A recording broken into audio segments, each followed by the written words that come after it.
오늘은 웨스트민스터 대열의 문답 52문으로 새벽 말씀을 볼 텐데요. 먼저 사도행전 2장 24절과 27절을 보도록 하겠습니다. 하나님께서 그를 사망의 고통에서 풀어 살리셨으니 이는 그가 사망에 매여 있을 수 없었습니다. 이는 내 영혼을 음부에 버리지 아니하시며 주의 거룩한 자로 썩음을 당하지 않게 하실 것이미로다. 아멘. 오늘은 웨스트민스터 대열의 문답 52문을 공부할 것입니다. 먼저 요리문답의 내용을 보시죠. 그리스도께서 부활하실 때에 어떻게 높아지셨습니까?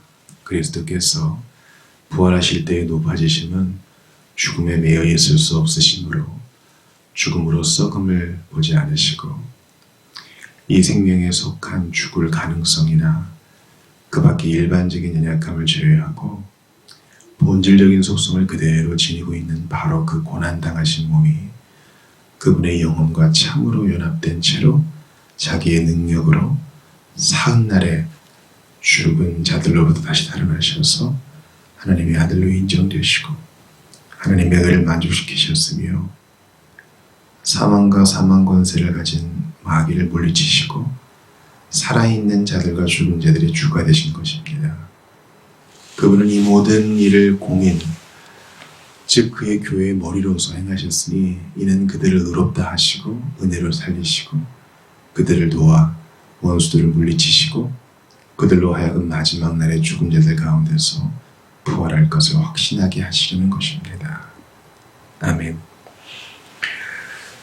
그리스도의 승귀, 지난 시간에 일반적인 것을 보았고 오늘은 그 첫 번째 항목, 주님은 부활 속에서 부활 가운데서 승귀, 높아지심을 입으셨고 그때에도 은혜 언약의 유일한 중보자로서 그 부활하실 때에도 왕과 선지자와 제사장으로 우리를 위해 하신다.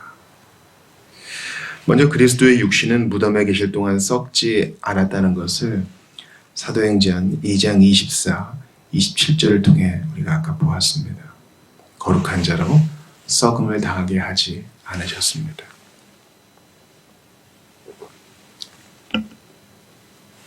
그렇게 높임을 받으셨습니다. 그리스도는 고난받으신 동일한 육신으로 부활하셨습니다. 누가복음 24장 39절을 보십시다. 내 손과 발을 보고 나인 줄 알라. 또 나를 만져보라. 영은 살과 뼈가 없으되 너희 보는 바와 같이 나는 있느니라. 우리가 아까 요리문답에서 봤던 것처럼 주님은 죽을 가능성이나 일반적인 연약함을 제외하고 본질적인 속성을 그대로 지니고 있는 그 부활체로 일어나신 것입니다. 물론 연속성과 불연속성이 있죠. 우리와 같이 드실 수 있고 말씀하실 수 있고 만질 수 있는 몸이지만 또한 그것은 다른 몸이기도 합니다. 즉 부활체인 것이죠. 주님은 고난받으신 그 동일한 육신으로 부활하셔서 높임을 받으셨습니다. 그 연속성의 대표적인 증거는 그 몸에 난 상처죠. 도마에게 만져보고 믿으라 했던 바로 그 몸입니다. 그리스도의 부활체는 영원한 몸입니다. 로마서 6장 9절을 봅시다. 이는 그리스도께서 죽은 자 가운데서 살아나셨음에 다시 죽지 아니하시고 사망이 다시 그를 주장하지 못할 줄을 알미로라. 놀라운 말씀입니다. 예수님이 부활의 첫 열매가 되셔서 이러한 영원한 육체, 더 이상 사망이 주장하지 못하는 육체를 가지셨다는 것은 우리도 그러야 할 것을 알려주는 소망의 말씀입니다. 죄의 존재로부터의 구원, 바로 이 부활체. 우리가 거기서 참 기쁨을 얻을 것입니다. 예수님처럼 될 것입니다. 요한계시록 1장 18절을 봅시다. 곧 살아있는 자라 내가 전에 죽었었느라 볼지어다 이제 새삼토록 살아있어 사망과 음부의 열쇠를 가졌노니 전에 죽었지만 이제 사신 그리스도께서 영원한 몸으로 세세토록 살아있어 사망과 음부의 열쇠를 가지시고 통치하십니다. 그리스도는 영원한 몸으로 부활하셨습니다.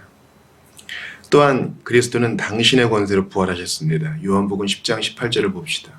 이는 내게서 빼앗는 자가 있는 것이 아니라 내가 스스로 버리노라. 나는 버릴 권세도 있고 다시 얻을 권세도 있으니 이 계명은 내 아버지에게서 받았노라 하시니라. 이것을 좀 잘 봐야 하는 게 예수님은 스스로 십자가를 지셨고 주님이 버릴 권세가 있을 뿐만 아니라 다시 얻을 권세도 있다. 아버지께서 이 권세 주셨다 이렇게 말씀하십니다. 이 계명을 아버지께서 주셨는데 예수님은 당신의 권세로 부활하셨습니다. 여러분, 예수님은요 부활할 자격을 갖춘 유일한 분이셔요. 그 몸으로 모든 형벌을 친히 감당하셨고 죄가 없으셨고 율법을 모두 순종하신 분이기 때문입니다. 당신의 의로움으로 부활의 몸을 입으셨습니다. 또한 그리스도는 자신의 부활을 통해 하나님의 아들로 인정되셨습니다. 로마서 1장 4절 보죠. 성결의 영으로는 죽은 자들 가운데서 부활하사 능력으로 하나님의 아들로 선포되셨으니 곧 우리 주 예수 그리스도시니라. 로마서의 위대한 시작은 바로 부활로 그 문을 엽니다. 성결의 영으로는 죽은 자들 가운데서 부활하셔서 이 부활로 하나님의 아들이심이 만방에 선포되었습니다. 높아지셨습니다. 또한 그리스도는 자신의 부활을 통해 하나님의 공의를 만족시키셨습니다. 로마서 8장 34절을 보십시다. 누가 정죄하리요? 죽으실 뿐 아니라 다시 살아나신 일은 그리스도 예수시니 그는 하나님 우편에 계신 자예요. 자, 여기서 만족이라는 개념을 잘 이해하셔야 됩니다. 화가 난 하나님을 달래는 것이 만족이 아닙니다. 물론 그런 의미가 있죠. 그러나 우리의 입장에서 생각하면 곤란합니다. 하나님의 만족은 무엇입니까? 하나님의 공의가 만족돼야 돼요. 주님의 공의는 무엇입니까? 죄를 범한 자에게는 형벌을, 선을 행한 자에게는 상을 주는 것입니다. 죄를 간과할 수 없는 것입니다. 그것이 십자가에서 그리스도의 죽음과 빈 무덤에서 그리스도의 부활로 만족되었습니다. 죄값이 다 치러진 것이죠. 그래서 누가 정죄하리요? 이런 놀라운 선언이 나올 수 있는 것입니다. 할렐루야. 히브리서 2장 14절을 보시면 그리스도께서 자신의 부활을 통해 사망과 사망의 권세를 소유한 사단을 정복하셨음을 알 수 있습니다. 우리 이성구가 참 자주 나오죠.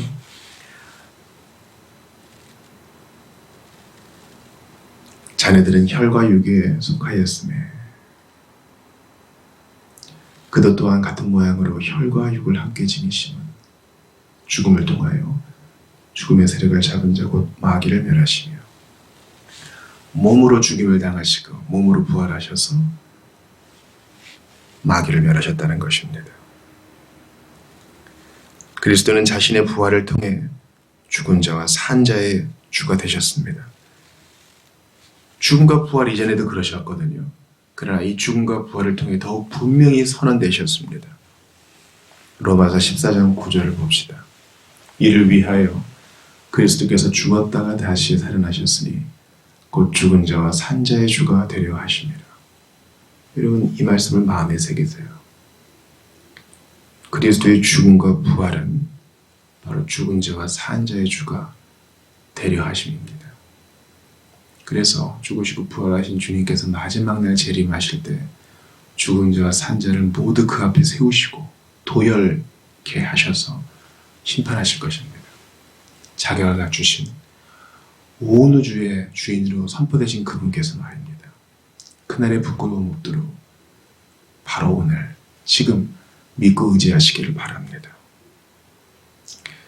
그리스도는 부활을 통해 그의 교회의 머리로 행동하십니다. 에베소 1장 20절부터 23절 봅시다. 그의 능력이 그리스도 안에서 역사하사 죽은 자들 가운데서 다시 살리시고 하늘에서 자기의 오른편에 앉히사 모든 통치와 권세와 능력과 주권과 이 세상뿐 아니라 오는 세상에 일컫는 모든 이름 위에 뛰어나게 하시고 또 만물을 그의 발 아래에 복종하게 하시고 그를 만물 위에 교회의 머리로 삼으셨느니라. 교회는 그의 몸이니 만물 안에서 만물을 충만하게 하시는 이의 충만함이니라.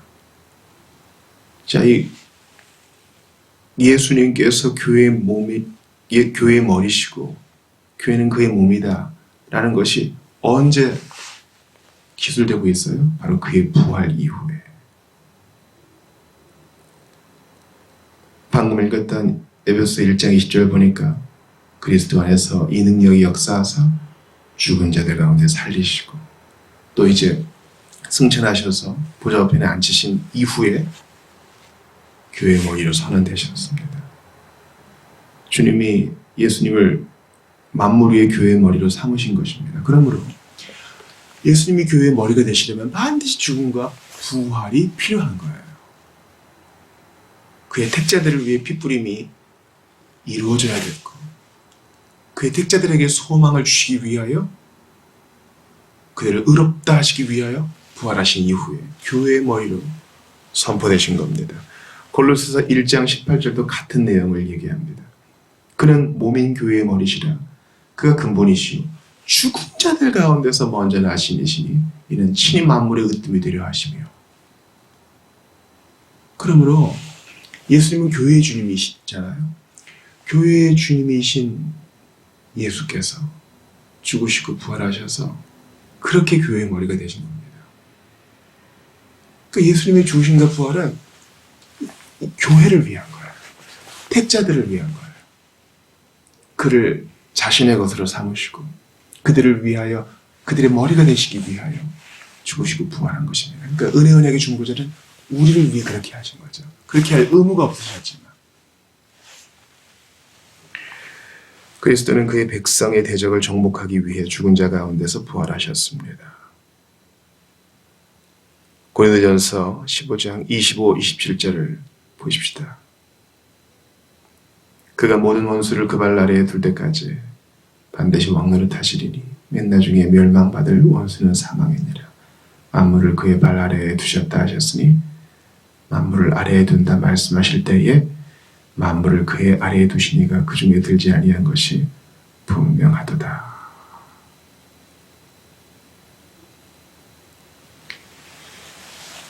예수님은 그 중에 들지 아니하신 분, 즉 부활하신 분으로 만물을 심판하실 유일한 분이십니다.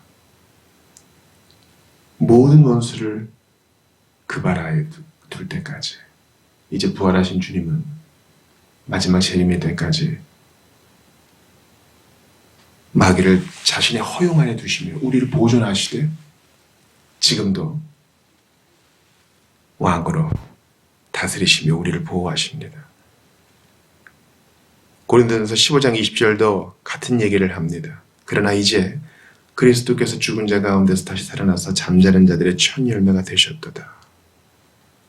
이제 당신의 백성들 역시 죽은 자들 가운데 부활할 것을 보증하기 위해 죽음에서 부활하셨습니다. 사랑하는 여러분, 오늘 말씀을 다시 한번 생각해 보세요. 우리 예수님이 부활하신 것이 너무 당연하게 여겨지신다면 오늘의 이 학습을 통해서 다시 한번 심령이 불을 지피시기를 바랍니다. 우리를 살리시기 위하여 교회의 머리가 되시기 위하여 교회를 보존하시기 위하여 교회에게 소망을 주시기 위하여 오늘도 죽음의 유혹과 권세 속에 있는 우리에게 힘주시기 위하여 예수님은 죽음을 박차고 일어나셨습니다. 그리고 너희도 부활할 것이다 소망을 주셨습니다. 그것은 먼 훗날의 얘기가 아니라 바로 오늘의 이야기예요. 오늘 우리 하루를 열어갈 거잖아요. 죽음의 공격들, 허용된 범위 안에서의 마귀의 공격들이 있지만 우리는 부활 소망이 있기 때문에 다시 일어납니다. 돈을 좀 잃어버리고 건강을 좀 잃어버리고 억울한 일이 좀 있어도 다시 일어납니다. 부활 소망이 있기 때문에 예수께서 앞서가셨기 때문에 우리 대신 죄값을 다 치러주셨기 때문에 사망 권세를 줄여 밟으셨기 때문에 우리는 두려워하지 않고 오늘도 앞으로 나아갑니다. 은혜 언약의 유일한 중보자이신 예수께서 사망 권세 정복하시고 만물의 으뜸이 되시어 교회를 위하시니 우리는 오늘도 두려움 없이 나아가는 것입니다.